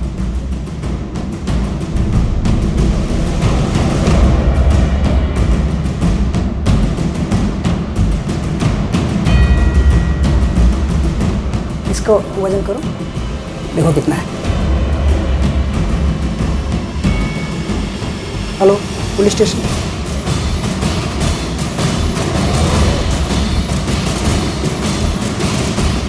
इसके साथ और भी जेवर थे ना, वो नहीं बेचना तुम्हें?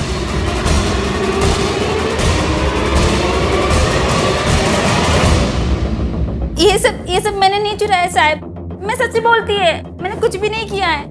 मैं तो कांदीवली के करोड़ में भीख मांगती है। चुराया नहीं तो कहाँ मिला? भीख दिया किसी? नहीं साहब, वो तो उस दिन मैं भीख मांग रही थी तब।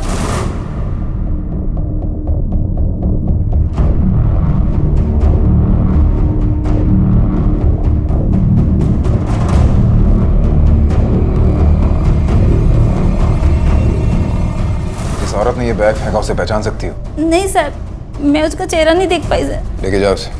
नहीं साहब, मैंने कुछ भी नहीं किया है सर, मैं सच्ची बोलती हूँ सर, मैंने कुछ भी नहीं किया है। सर इस मामले का तो सिरा तक हमारे हाथ में नहीं आ रहा है। अब कैसे पता चलेगा कि बैग फेंकने वाली औरत कौन थी?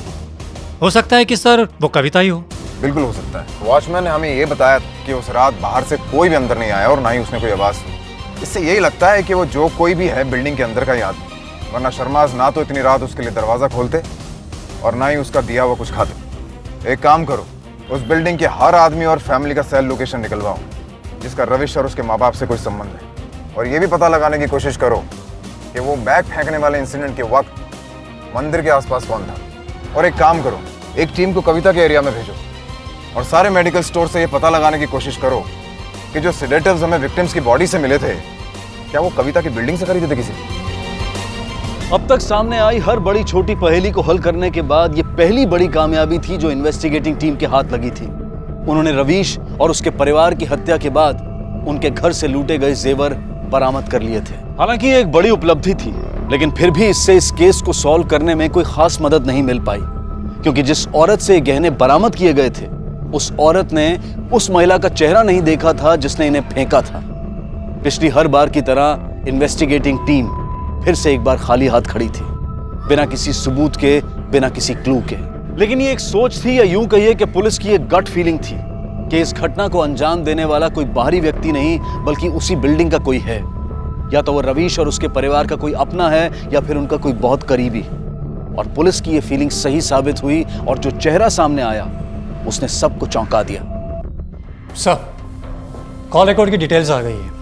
उसे पता चला है कि सर उस दिन कर्वे रोड पर ये एक ही नंबर एक्टिव था।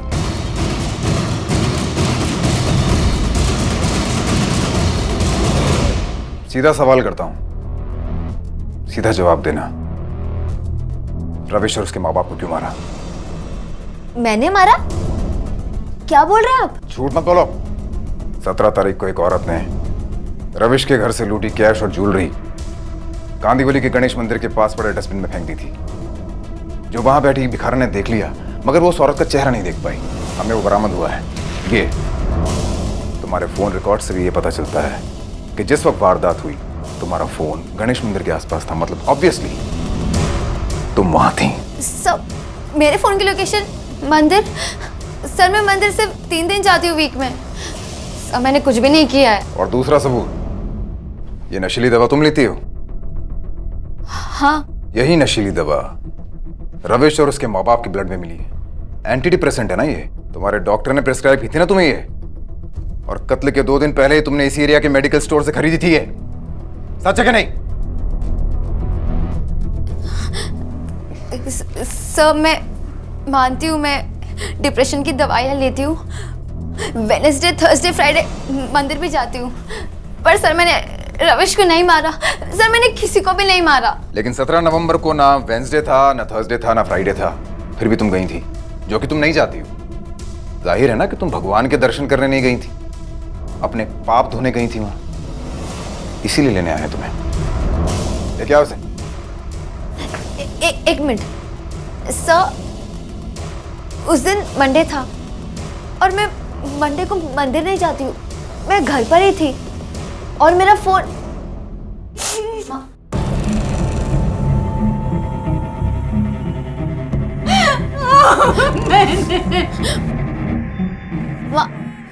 मुझसे देखा नहीं गया तेरा तड़पना। अनु प्रेग्नेंट हो गई थी, रविश उसके साथ था, मगर रवि ने उसे अपनाने से इनकार कर दिया, ये कह के कि उसे शादी नहीं करनी थी। मैंने उसके माँ बाप के पैर भी पड़े थे। देखिए, वो बच्चा रवीश का है या किसी और का, ये सब हम नहीं जानते। अरे गलती आपकी बेटी से हुई है ना, तो उसकी सजा हम क्यों भुगते? नहीं, बस बहुत हो गया, अब आप जाइए यहाँ से, माफ कीजिए। जो भी हुआ भगवान की मर्जी समझकर मैंने मान लिया और बच्चा गिरा कर अनु की शादी कर दी। और वो शराबी निकला, रोज मारता था इसे।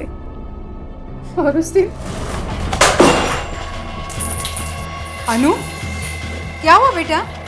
क्या हुआ बेटा? क्या ढूंढ रही? क्या चाहिए तुझे? अरे बोल तो सही बेटा, क्या चाहिए तुझे? अरे अरे देख अनु, क्या कर रही तू? पागल हो गई क्या तू? क्या कर रही तू? देख अनु, मैं तेरी माँ हूँ ना, मुझे बता क्या बात है? हाँ, क्या बात है? माँ, वो मिठाई मुझे आंटी किसी ने दी थी रमेश के मामले। माँ कभी तो माँ मिलने वाले गए, रमेश को बच्चा होने वाला।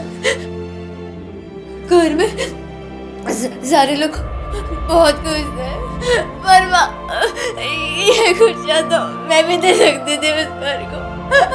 माँ मैं तेरा नहीं चाहती माँ। नहीं अनु, मैंने तभी सोच लिया मैं किसी को नहीं छोड़ूंगी।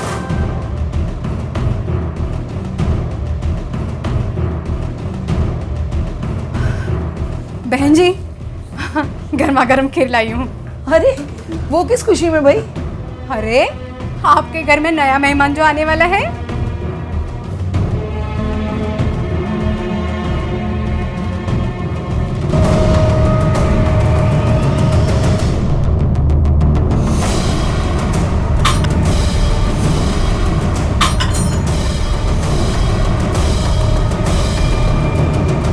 ऐसा लगे कि घर में चोरी हुई थी और चोरों ने सबको मार डाला।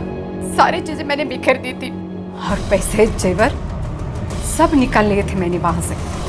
मैं तो कविता को भी मार डालना चाहती थी, लेकिन उसकी किस्मत अच्छी थी कि वो घर पर नहीं थी। मुझे कोई पछतावा नहीं है उनको मारकर। शांति मिले मुझे उन्हें मेरा देखकर। नहीं माँ, माँ, माँ नहीं। अन्नू रवीश से प्यार करती थी जो कि अधूरा रह गया था, और अन्नू की मां ने इसे हर उम्मीद का अंत समझ लिया था, जिससे उनके मन में निराशा ने जन्म लिया। निराशा ने नफरत को पैदा किया और इसी नफरत ने उन्हें 3 इंसानों का कातिल बना दिया। दूसरी तरफ कविता ने अनाथ होकर भी जिंदगी से लड़कर अपना प्यार, अपनी खुशियों को हासिल किया, लेकिन तकदीर ने उससे वो सब कुछ छीन लिया जो उसने हासिल किया था, जो उसने पाया था। उसका परिवार, उसका पति, सब कुछ। लेकिन फिर भी उसने उम्मीद का दामन नहीं छोड़ा और 6 महीने के बाद कुदरत ने उसे फिर से जीने का मौका दिया। उसके बच्चे ने उसके जीवन में वो रंग फिर से भर दिए जो उस हादसे की वजह से कहीं खो गए थे। नाउम्मीदी का अंधेरा चाहे कितना भी गहरा क्यों ना हो, लेकिन इतना गहरा कभी नहीं हो सकता कि उम्मीद की किरण को रोक सके। जरूरत है तो अपने आप पर यकीन रखने की। इसी विचार के साथ अब मैं अनूप सोनी आपसे विदा लेता हूं। फिर मुलाकात होगी अगले एपिसोड में जुर्म की एक और कहानी के साथ। तब तक अपना और अपने परिवार का ख्याल रखें और देखते रहें क्राइम पेट्रोल डायल 100। सबक एक को सीख हम सबको। जय हिंद। क्राइम पेट्रोल के और भी दिलचस्प कहानी देखने के लिए हमारे चैनल को सब्सक्राइब करें और बेल आइकॉन दबाना न भूलें।